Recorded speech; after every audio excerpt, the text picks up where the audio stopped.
wabarakatuh. Alhamdulillah, alhamdulillahirabbil alamin.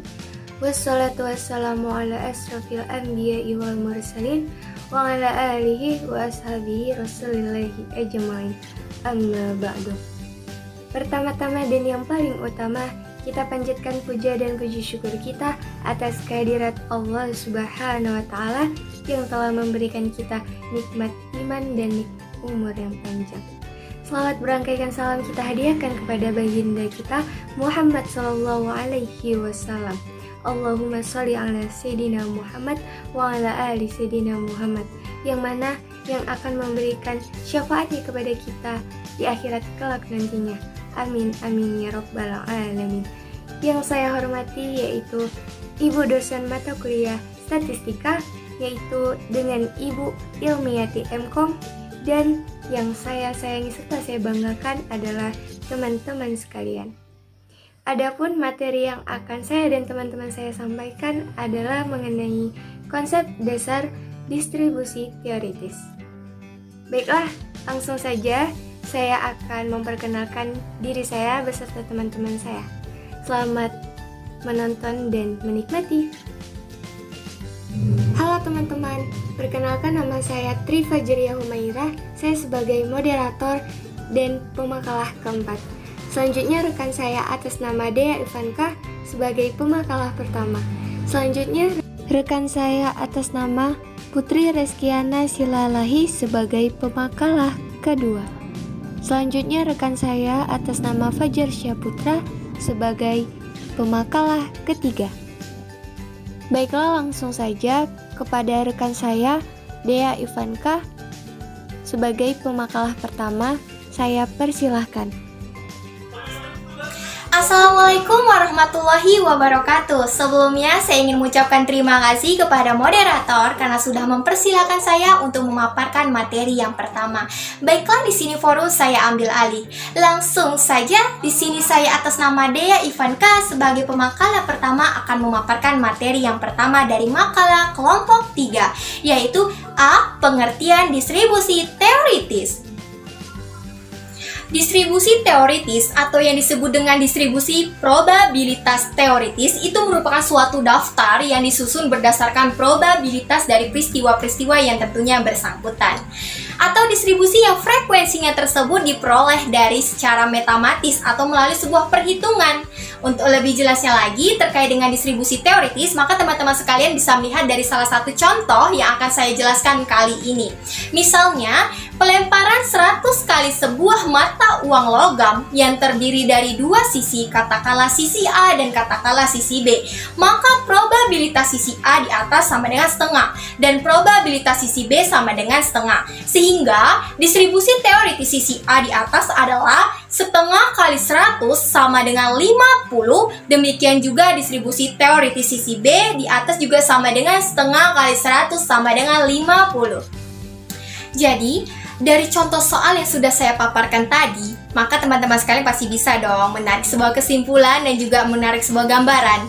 Nah, jadi di sini tidak panjang kalam ataupun tidak panjang cerita, maka di sini saya akan menjelaskan nih sebuah kesimpulan dari contoh soal yang sudah saya paparkan tadi, yaitu bahwasanya distribusi teoritis itu adalah sebuah hasil perkalian antara probabilitas dengan jumlah percobaan. Perlu ditekankan pula bahwasanya distribusi teoritis ini pula bisa menjadi sebuah alat bagi kita, yang mana alat ini nantinya dapat kita terapkan apabila asumsi-asumsi yang kita dapatkan itu sudah benar. Tidak hanya itu saja teman-teman sekalian, distribusi teoritis ini juga memungkinkan bagi para pembuat keputusan untuk memperoleh sebuah dasar logika yang sangat kuat untuk membuat sebuah keputusan. Dan sangat berguna nih tentunya sebagai sebuah dasar pembuatan ramalan atau yang disebut dengan prediction. Berdasarkan informasi yang terbatas atau sebuah pertimbangan teoritis dan berguna pula untuk menghitung probabilitas terjadinya suatu kejadian. Mungkin itu saja pemaparan yang bisa saya sampaikan. Lebih dan kurang saya mohon maaf. Kepada Allah saya mohon ampun. Wabillahi taufik wal hidayah. Wassalamualaikum warahmatullahi wabarakatuh. Forum akan dilanjutkan lagi oleh pemakalah-pemakalah berikutnya. Terima kasih. Assalamualaikum warahmatullahi wabarakatuh. Di sini kami dari kelompok 3 ingin menjelaskan makalah kami yang berjudul Konsep Dasar Distribusi Teoritis. Yang B, manfaat ciri-ciri distribusi teoritis. Yang pertama, dengan mempelajari distribusi teoritis mampu menjelaskan teoritis seperti teoritis person, distribusi binomial dan distribusi Poisson, dan hypogeometrik dan multinomial dan distribusi normal. Yang kedua yaitu dapat mudah memahami aplikasi berbagai jenis distribusi tersebut dalam menyelesaikan masalah. Yang ketiga, dapat mengetahui pola distribusi frekuensi. Contohnya yaitu pengusaha rumah makan perlu mengetahui selera makanan pelanggannya yang digemarinya, yaitu dengan melihat masa lalunya, sehingga setelah itu pengusaha itu menyesuaikan persediaan barang-barangnya. Yang ciri-ciri teoritisnya, yang pertama itu probabilitas dari sebuah hasil O sampai dengan 1. Yang kedua itu hasil adalah teknik satu sama lain. Yang ketiga, daftar hasilnya lengkap. Jadi jumlah probabilitas dari berbagai kejadian adalah 1. Bismillahirrahmanirrahim. Baiklah, saya akan melanjutkan pemaparan makalah dari saudari Putri Rizkiana Sidalahi, yaitu dengan pembahasan yang ketiga, C, variabel acak dalam distribusi teoritis. Variabel acak atau variabel random adalah sebuah kuantitas yang dihasilkan dari sebuah eksperimen yang melalui kesempatan. Dapat bernilai macam-macam. Arti lain dari variabel acak merupakan suatu fungsi yang menghubungkan sebuah real dengan setiap unsur dalam ruang sampel. Variabel acak itu pula terbagi menjadi dua, yaitu yang pertama adalah variabel acak diskrit. Variabel acak diskrit adalah sebuah variabel acak yang hanya berisi nilai-nilai yang terpisah secara jelas. Contohnya seperti nilai yang diberikan juri untuk kemampuan teknik dan artistik di lomba seluncur es adalah angka desimal 7,2, 8,9, dan 9,7. Yang kedua adalah variabel acak kontinu. Variabel acak kontinu adalah sebuah variabel acak yang dapat berisi satu dari sekian banyak nilai yang jumlahnya tak hingga dalam batasan-batasan tertentu. Contohnya seperti apa? Seperti waktu penerbangan antara Jakarta dan Bali adalah jam 13.00, jam 15.30, dan seterusnya. Mungkin itu saja. Selanjutnya saya kembalikan kepada moderator. Terima kasih. Baiklah, terima kasih kepada pemakalah sebelumnya yang telah menyampaikan materinya. Baiklah, kembali lagi kepada saya sebagai moderator dan sekaligus sebagai pemakalah terakhir. Baiklah, di sini saya akan menyampaikan materi mengenai jenis-jenis distribusi teoritis. Berdasarkan bentuk variabelnya, distribusi teoritis ini terbagi menjadi dua. Yang pertama yaitu distribusi teoritis diskrit. Jadi, distribusi teoritis diskrit ini adalah suatu daftar atau distribusi dari semua nilai variabel random diskrit dengan probabilitas terjadinya masing-masing nilai tersebut. Nah, distribusi teoritis ini dapat digolongkan menjadi 3. Yang pertama, distribusi binominal, yang merupakan distribusi teoritis yang menggunakan variabel random diskrit yang terdiri dari dua kejadian yang berkomplement. Yang kedua, distribusi hipergeometrik yang merupakan bentuk probabilitas tanpa pemulihan, yaitu setiap pencuplikan data yang telah diamati tidak dimasukkan kembali dalam populasi semula.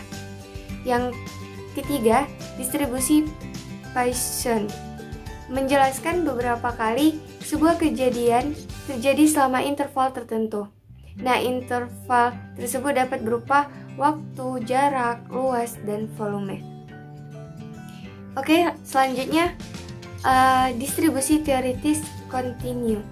Nah, jadi distribusi teoritis kontinu ini adalah suatu daftar atau distribusi dari semua nilai variabel random kontinu dengan probabilitas terjadinya masing-masing nilai tersebut. Nah, distribusi teoritis kontinu ini digolongkan menjadi yang pertama, distribusi nominal yang merupakan distribusi yang secara luas banyak digunakan dalam berbagai penerapan. Kemudian yang B atau yang kedua, distribusi chi kuadrat atau chi square yang merupakan distribusi variabel acak kontinu. Yang ketiga atau yang C, distribusi F. Jadi distribusi ini merupakan distribusi dari variabel acak kontinu dan salah satu perbandingan yang dilakukan dalam statistik adalah perbandingan variabilitas atau variansi dari dua sampel. Jadi statistik yang dipergunakan dalam perbandingan variasi dua buah sampel ini dinamakan dinamakan distribusi F. Kemudian yang keempat distribusi T. Jadi menurut Gunawan, distribusi T itu digunakan untuk menguji hipotesis mengenai nilai parameter paling banyak dari dua populasi. Lebih dari dua populasi harus digunakan F dan dari sampel yang kecil. Misalnya N kurang dari 10. Bahkan seringkali N lebih kurang dari 30. Nah, untuk N yang cukup besar misalnya N lebih besar dari 100 atau mungkin N lebih besar mungkin N besar dari 30. Lebih dari 30. Mungkin itu saja penyampaian dari makalah kami atau materi kami semua. Baiklah, kepada Allah kami semua mohon ampun dan kami memohon maaf atas segala kekurangan presentasi kami kepada teman-teman sekalian. Wabillahi taufiq wal hidayah. Wassalamualaikum warahmatullahi wabarakatuh. Terima kasih. Dadah. Terima kasih bagi yang sudah melihat video kami. Semoga bermanfaat bagi kita semua.